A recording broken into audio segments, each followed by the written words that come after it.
सभी विद्यार्थियों का विनर्स कैरियर क्लासेज लाल शॉट में स्वागत है। और विद्यार्थियों, आज हम आपके लिए लेकर आए हैं एग्रीकल्चर के विद्यार्थियों के लिए फर्स्ट सेमेस्टर में जो चलती है मैथमेटिक्स, इसको हम लेके आए हैं।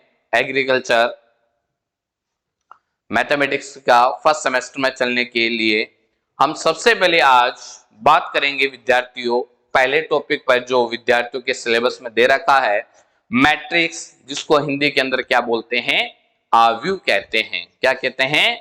आव्यूह कहते हैं। तो विद्यार्थियों, सबसे पहले मैं आपको बता देना चाहता हूं कि अगर आव्यूह या मैट्रिक्स की परिभाषा की अगर हम बात करें तो आव्यूह या मैट्रिक्स हम किसे कहेंगे?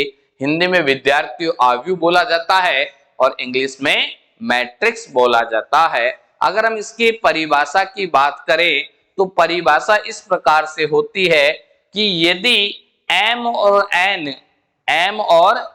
या mn संख्याओं की या mn संख्याओं की के निकाय में m तो क्या हो?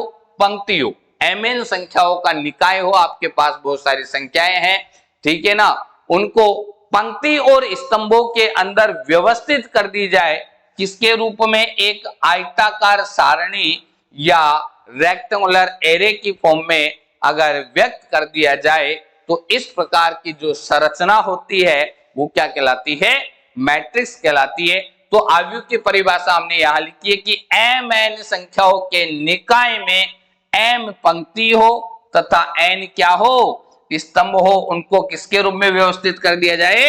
आयताकार सारणी के रूप में व्यवस्थित कर दिया जाए, ठीक है। तो mn m क्रॉस n क्रम या कोटि का क्या प्राप्त होता है? आव्यूह या मैट्रिक्स प्राप्त होता है। तो विद्यार्थियों, मैट्रिक्स या आव्यूह की परिभाषा यही है कि संख्याओं को अगर संख्याओं को पंक्ति या स्तंभों के रूप में एक आयताकार सारणी के रूप में व्यवस्थित कर दिया जाता है तो उसको हम क्या कहते हैं? मैट्रिक्स या आव्यूह कहते हैं। विद्यार्थियों, आव्यूह के अंदर आव्यूह जो होता है उस आव्यूह को या मैट्रिक्स को अंग्रेजी वर्णमाला के बड़े अक्षरों के द्वारा लिखा जाता है। कैपिटल ए से या कैपिटल बी या कैपिटल सी से हम प्रदर्शित करते हैं। और आव्यूह के अंदर मैं आपको बता दूं कि आव्यूह के अंदर, जैसे मैं आपको यहां बता रहा हूं, एक मैट्रिक्स लिख रहा हूं, ए बराबर मैंने यहां लिखा 1 2 3 4 5 6, ठीक है विद्यार्थियों। यहां पे ये एक संरचना है तो मैंने मैट्रिक्स को किसे लिखा? अंग्रेजी वर्णमाला के बड़े अक्षर से। हमेशा मैट्रिक्स को प्रदर्शित करने के लिए किन चिन्हों का प्रयोग लिया जाता है? या तो मैट्रिक्स को बड़े ब्रैकेट के अंदर लिखा जाएगा या फिर मैट्रिक्स को इस ब्रैकेट में लिखा जाएगा, फिर या मैट्रिक्स को इस तरीके से इस ब्रैकेट में लिखा जाएगा।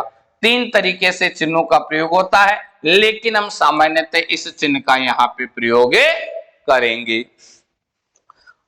विद्यार्थियों, मैंने आपके सामने एक एग्जांपल लिख रखा है। यहां पे ये एक मैट्रिक्स है, ठीक है। अब इस मैट्रिक्स के अंदर जितने भी ये संख्याएं लिखी हुई है 1 2 3 4 5 6, ये सभी की सभी संख्याएं आपके पास क्या कहलाती है? अवयव कहलाती है। क्या कहलाती है? अवयव या एलिमेंट। क्या कहते हैं इनको? अवयव या एलिमेंट कहते हैं। अब यहां पे संख्याएं स्तंभों के रूप में भी है और पंक्तियों के रूप में भी। हम कैसे पहचानेंगे कि कौन सी पंक्ति है और कौन से स्तंभ है? तो जो क्षैतिज रेखाएं होती है, इस तरीके की जो रेखा होती है वो कहलाती है क्षैतिज, और जो खड़ी रेखा होती है इस तरीके से वो कहलाती है ऊर्ध्वाधर। तो क्षैतिज में जो होगा वो पंक्ति होगी और ऊर्ध्वाधर में जो होगा वो स्तंभ होगा। तो ध्यान देना विद्यार्थियों, यहाँ पे 1 2 3 क्षैतिज में उपस्थित है, 4 5 6 भी किसमें है? क्षैतिज में उपस्थित है। तो ये दोनों की दोनों क्या कहलाएगी? पंक्ति कहलाएगी। क्या कहलाएगी विद्यार्थियों? पंक्ति कहलाएगी। और यहां पे अगर हम बात करें ऊर्ध्वाधर की, तो आप देख रहे होंगे यहां पे हम बात करें ऊर्ध्वाधर की, तो यहाँ पे ये ऊर्ध्वाधर है, यहाँ पे ये ऊर्ध्वाधर है और यहाँ पे ये ऊर्ध्वाधर है। तो ये तीनों की तीनों क्या कहलाएंगे? स्तंभ कहलाएंगे। क्या कहलाएंगे विद्यार्थियों? स्तंभ कहलाएंगे।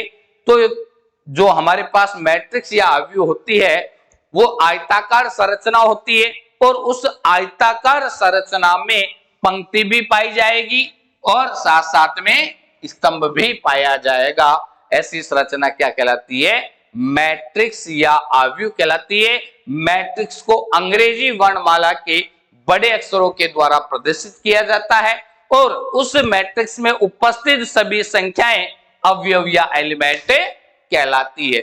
मैट्रिक्स में कितनी भी पंक्तियां हो सकती है और कितने भी स्तंभ हो सकते हैं। विद्यार्थियों सामान्य अगर हम बात करें तो मैट्रिक्स को किस तरीके से लिखा जाता है? मैं लिखता हूं A बराबर AIJ M क्रॉस N। ध्यान देना, यहां पे विद्यार्थियों कैपिटल A मैट्रिक्स को प्रदर्शित करता है, स्मॉल a उसके अवयव को प्रदर्शित करता है। कैपिटल A तो क्या हो गया आपके पास? मैट्रिक्स। क्या हो गया? मैट्रिक्स या अवयव। ठीक है। स्मॉल a किसको प्रदर्शित कर रहा है? उस मैट्रिक्स के अवयव को। किसको प्रदर्शित कर रहा है? मैट्रिक्स के अवयव को। यहां पे जो m है वो पंक्ति है। m क्या है? यहाँ पे पंक्ति है। n क्या है? यहाँ पे स्तंभ है। क्या है? स्तंभ। अब m और n पंक्ति और स्तंभ तो है लेकिन मैट्रिक्स के बाहर लिखी हुई है, इसलिए m मैट्रिक्स की पंक्ति होगी और n मैट्रिक्स का स्तंभ होगा। एक के साथ विद्यार्थियों ने I और J लिख रखा है। क्या लिख रखा है? I और J।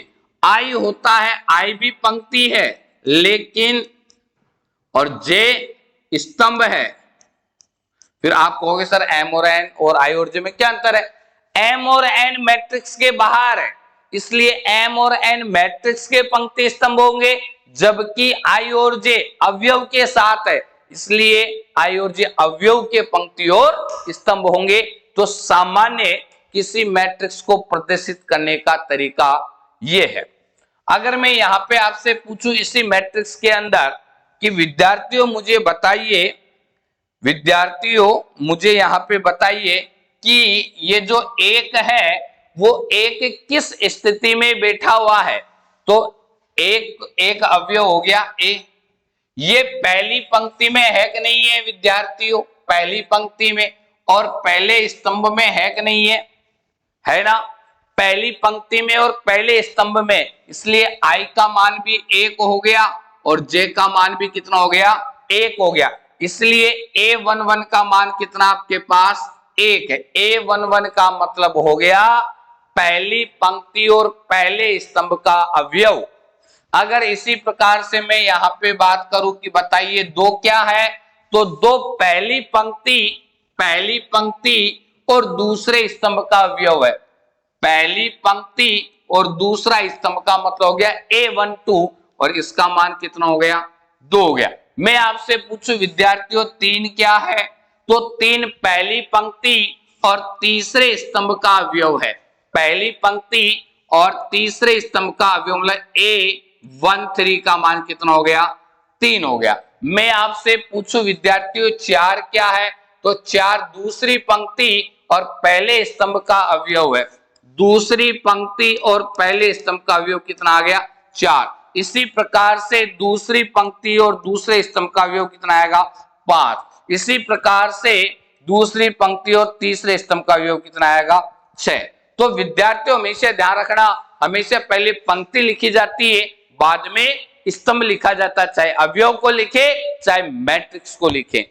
तो आज हमने मैट्रिक्स के सामान्य चर्चा की बात की है। सभी विद्यार्थी जो भी एग्रीकल्चर के स्टूडेंट हैं उन सभी विद्यार्थियों से मैं कहना चाहूंगा कि आप डेली के डेली मेरी क्लास के साथ जुड़िएगा। डेली आपको वीडियो अपलोड किए जाएंगे जिससे आपकी जो प्रिपरेशन है बहुत बेटर हो सके, क्योंकि आपके सेमेस्टर में वैसे भी आपको टाइम कम मिलता है।